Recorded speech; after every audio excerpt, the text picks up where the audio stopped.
Friends, ഇത് പുതിയൊരു razor ടാറാണ് 125, പുതിയ വണ്ടിയാണ്. അപ്പോൾ ഇന്ന് വന്നേക്കുന്നതെന്ന് വെച്ച് കഴിഞ്ഞാൽ നമ്മൾ ഈ ഓയിൽ മാറുമ്പോൾ എന്തിനാണ് ഓയിൽ ഫിൽറ്റർ മാറണമെന്ന് മിക്കുള്ളവരും ചോദിക്കുന്നുണ്ട്. ഓയിൽ ഫിൽറ്റർ ചെക്ക് ചെയ്യണം എന്തിന്, ചിലർ മാറണത് എന്തിനെന്ന് ചോദിക്കുന്നുണ്ട്. നമ്മളിപ്പോൾ ഇത് ഓയിൽ ഫിൽറ്ററാണ്, നമ്മൾ ഇത് ചോർത്തി നമ്മൾ ഇളക്കി വിട്ടതാണ്.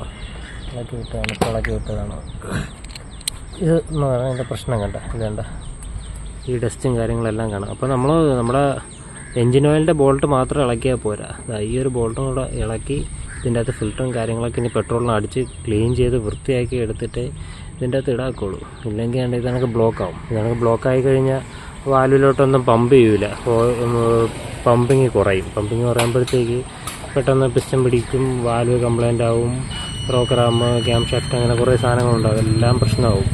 അപ്പം നമ്മൾ ഓയിൽ മാറുമ്പോഴത്തേക്ക് ഈ ഓയിൽ ഫിൽറ്റർ മാറണം. അല്ലെങ്കിൽ ഇതണക്ക് മെറ്റൽ ഫിൽറ്റർ ആണെങ്കിൽ ഇളക്കി ക്ലീൻ ചെയ്യണം, ഉറപ്പായിട്ടും ക്ലീൻ ചെയ്യണം. ഇല്ലെങ്കിൽ ഈ ഇതണക്ക് എന്തെങ്കിലുമൊക്കെ നാളെ ഒരു സമയത്ത് നമുക്ക് പെട്ടെന്ന് പണി കിട്ടും, വണ്ടി കൂടുതൽ നാൾ ഓടുകയില്ല, പെട്ടെന്ന് എൻജിൻ പിടിച്ച് നിൽക്കുകയും ചെയ്യും, അങ്ങനെയൊക്കെയുള്ള പ്രശ്നങ്ങൾ വരുന്നതാണ്.